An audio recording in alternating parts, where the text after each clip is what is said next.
you Multicultural and Doc Talk Manitoba project. This is Jyoti Kalsi, your host again, and we are bringing another series of more questions, more clarifications regarding COVID-19 vaccine.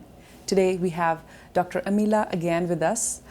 Thank you very much for taking the time and sharing the valuable information that you have learned and gained while working in the hospitals and working directly with the patients. Thank you very much. Thank you to all the healthcare workers that you guys have done in making sure that we all feel safe. You're welcome, and thank you for having me here. So again, I'll let you introduce and give us a little bit of what your role is in doing all that you do in the background. So as you said, I'm one of the infectious diseases physicians. I'm a clinician, so I work directly with patients with infections, including COVID-19. So I have seen COVID-19 patients admitted to the hospital and as an outpatient before and after the vaccine rollout. Right. I'm also an assistant professor at the Department of Medicine at the University of Manitoba. Okay, awesome. Welcome again. And as mentioned, today's episode, we're going to focus more on the side effects, allergies, and all the things that people are afraid that might happen if I get the vaccine, right? Yes. So let us know what somebody could feel or have the symptoms after they get vaccine. Yes. And which are normal to have. And what are the ones that somebody should be alarmed or should talk to the doctor once they see those? Of course. So, we have 3 vaccines approved in Canada for COVID-19 so far, which is the 2 mRNA vaccines, Pfizer and Moderna, and then the Astrazeneca one we don't really use as much anymore. Okay. So, as any vaccine does, the main side effect is soreness you feel on the arm from the injection itself. Usually, the first dose goes pretty smoothly because your immune response is very mild. Okay. Usually it's after that second dose people have some extra side effects, and they tend to be, for some people it could be nothing, for some people they might have some chills, some fever, they might have muscle ache, they might actually feel like they have the flu, and it usually comes 6 to 12 hours after the vaccine. It lasts less than 24 hours. Okay. Then you're fine. Okay. With the mRNA vaccines, honestly, the vaccine has been quite safe. We are not seeing too many severe side effects at all, really. The main things I would say is, if you have fever on going to 2-3 days after the vaccine, of course, talk to your clinician about it.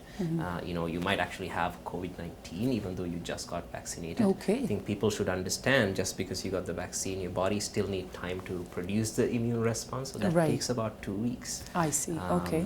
And then other side effects, if you do end up getting the AstraZeneca, for example, there has been some issues with clotting disorders, and specifically clots in our head and neck and the brain region. Okay. So if you start getting severe headaches after the vaccine is important. Okay. Then the other big thing was this heart problems that, that came up with the younger people with the mRNA vaccine. So that's what we call pericarditis, myocarditis. What that means is some kind of inflammation happening in the heart muscle. That happened after getting the mRNA vaccines, usually in people younger than 30 years of age, and usually much younger teenagers and younger adults. I see. The actual risk is quite low, and it's almost never is a severe reaction and tend to be self-limiting. What that means is it gets better with very mild treatment, pain control. Okay. And it's important to talk about the flip side. The COVID-19 infection itself can cause heart inflammation and has a much higher risk of causing that heart inflammation than the actual vaccine, especially in young people. Okay. So as you said, these major symptoms are rare and happens. That's right. in case where there might be some other aspects playing in, or? Yeah, we don't really know. I mean, usually a lot of these side effects are to do with your immune response. So we can never predict how some of the people might have an immune response. Reaction to it, yeah. Yeah, so, some people have a very good immune response, and sometimes that immune response might be too good, and that's why you get some of these symptoms, including the heart problems that people get. They tend to be an immune response, and then the antibodies kind of causing those problems. But at the same time, because your body is making those immune response, your body will take care of it 99.9% of the time. Okay. So said that, it came up when you were mentioning some people don't get any symptoms after they get vaccine. Some people do feel sick. That's right. Brought a funny story.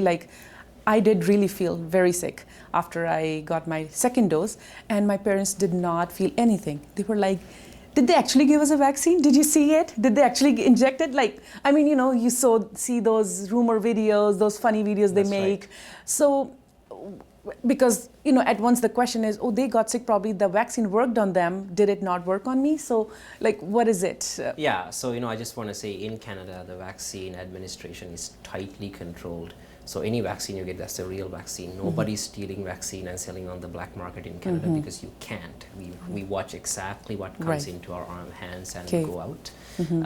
And just because you don't have any symptoms from the vaccine does not mean that you didn't have an immune response.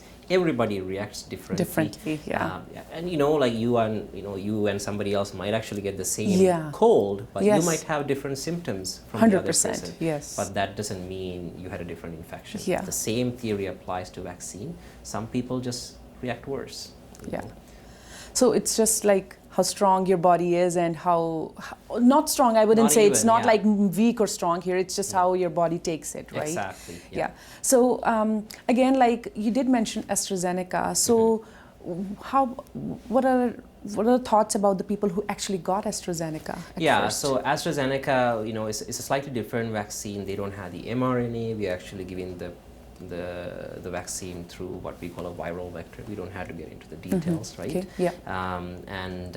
So the reason we switched to the RNA is our mRNA vaccines tend to have a lower side effect profile compared to the AstraZeneca, and mRNA vaccines tend to be much better at developing an immune response, right? So people that got the AstraZeneca still has pretty good immune response. What it means in the future is too early to predict what kind of variants might come, so we have to wait and see if the AstraZeneca still has activity. Delta, however, it still has pretty good activity, about 60% from the studies from UK, where they used AstraZeneca almost exclusively. So right now it's not a problem. There might be some issues with travel because some of the countries don't recognize the AstraZeneca vaccine.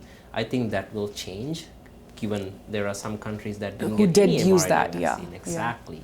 But we can't predict the future, so 100%. But right now, if you're an AstraZeneca recipient, it should not be a problem. You're still protected.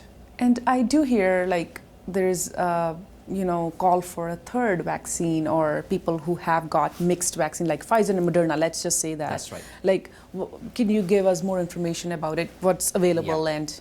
So that's third dose or a booster dose. What that means is we have seen in some patients, some people that get the vaccine, after about 8-10 months, that immune response has decreased. So those tend to be our high risk. So is it due to mixing? No, nothing to do with the mixing. It's just your body's not able to keep that immune response going. So they tend to be the people who have a problem with their immune system. So that could be people who has a cancer who's on chemotherapy. Because chemotherapy reduces your immune response. People who have undergone an organ transplant or stem cell bone marrow transplant, because they don't have a good immune response. And sometimes our really senior people, like our elderly or older people, because their immune response isn't as good, so they might not be able to keep that immune response going. And at the same time, those are the same group of people that tend to get more severe infections with COVID-19. So that's why right now we are looking at giving that booster dose to those people, individual patients. If everybody will need a booster dose in the future, can't predict right now. We have to wait and see. If we start seeing increasing number of infections in the patients who are vaccinated, and we are seeing new variants, we might have to give a new booster to increase, just like we get the flu shot every year. Which we do, and we happily do go for it because we want to make sure that we don't get that flu, So I don't think so. I mean, those who have got 2 doses, it shouldn't be much of a problem getting, because you're again working on making your immunization better. That's right. So said that, because I did hear you say like the immunization level does come low, be it for certain people who already have some complications or have some kind of immunization compromised in their body. What do you think overall, where do you see this immunization level in 2 years or 5 years? So that's very tough to predict, because that will depend on 2 things. It'll depend on what's happening outside of Canada. We can have the perfect vaccination rate in Canada, but there's so many nations out there that are not been able to vaccinate because they just don't have the vaccine. vaccine. So the longer we go without vaccinating the world, more viruses that's going to be circulating there. Yeah. So we will see more new variants coming. So it's just a matter of time we see another new type of variant that's going to cause increasing infections. So we don't know what those variants will be like. So the research will be ongoing. They're already working on a Delta variant specific RNA vaccine. Okay. So we can target the new variants. Okay. But what that would mean for a future annual injections, we don't know.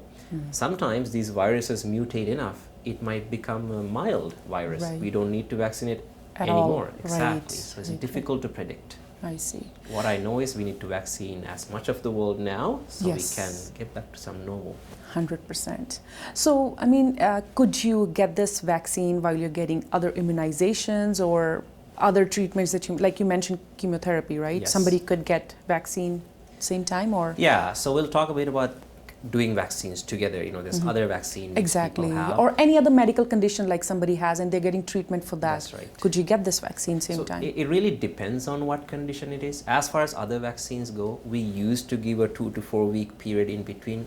We don't recommend that anymore. Oh, I see. You can get all the vaccines together. For example, when the flu season is coming, you can get the COVID vaccine and the flu shot on the same day. Okay. If you have other vaccine needs, whether chickenpox vaccine or whether it's the shingles vaccine, hepatitis vaccine, you can do all of those together. Okay. Only thing is, if you do end up having a reaction to a vaccine, you won't be able to tell which vaccine. Oh yeah, which one is causing it? Exactly. But we know the side effect profile is so low for all of our vaccines, so it shouldn't be a problem.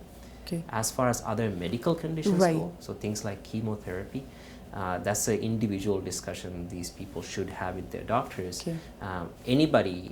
I can't think of any medical condition that would stop you from getting the vaccine. I was going to ask, like, is there any condition exempt to you and say that you should not get it because it might react this way? No, the only thing I can think of is if you had that heart inflammation from a first dose of a vaccine, Oh, okay. you should talk to your doctor and the allergy doctors in the city about getting the second dose safely and if it's safe for you to get it.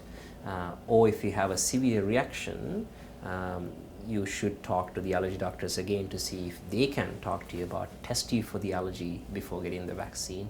But there's no hard rule saying this is why you shouldn't get the vaccine. Right. As of now, because these vaccines are so safe, everybody should be able to get at least that first dose and see how it goes. Test it out. Yeah, the only thing is if you're getting something like chemotherapy, if you're on what we call biologic therapy that reduces your immune response, Right. it's important to time it. Because if you're on those treatments, the vaccine might not work as much. as well. Yeah, So you want to give it when you don't have the medicine or the medicine level is the lowest in your system. So that's something you have to talk to with your individual doctors. Yes, perfect. Thank you very much. As much as, I think we can keep on tackling this, but I want to be thoughtful of your time as well. We really appreciate it, you coming out and bringing us and clarifying all these questions for us. Of course, anytime. Do you have anything to say to your viewers before we end the show? Like any last message? Sure. So, I will say why I got vaccinated, right? So Yeah. I got both of my vaccines right away as part of the COVID-19 vaccine rollout through the physicians for 3 reasons. One thing is I was working with very high-risk patients because in infectious diseases we see immunocompromised patients, so I want to protect them. Second thing, I have a young child at home, I have elderly parents, so I want to make sure they are protected. But the main reason I got the vaccine was to protect myself. Always look out for number one. You get the vaccine to protect yourself. And then the bonus is, if most of us are vaccinated, there's less risk of getting an infection and getting into the hospital. So hopefully we can avoid that wave 3 and then this huge healthcare crisis we probably won't be able to handle again. That's why. Thank you very much. Those words are really powerful. I think that would motivate at least some of our people, not everyone, but few for sure. I hope so. Thank you again. Thank you very much. Thank you for having me. I want to take a moment to thank Manitoba government and Doctors Manitoba, who offer special help to doctors and physicians in offering the incredible service to us Manitobans. Thank you very much. Stay tuned to You Multicultural Doc Talk Manitoba project for more information and clarify all the questions regarding COVID-19 vaccine. Thank you very much.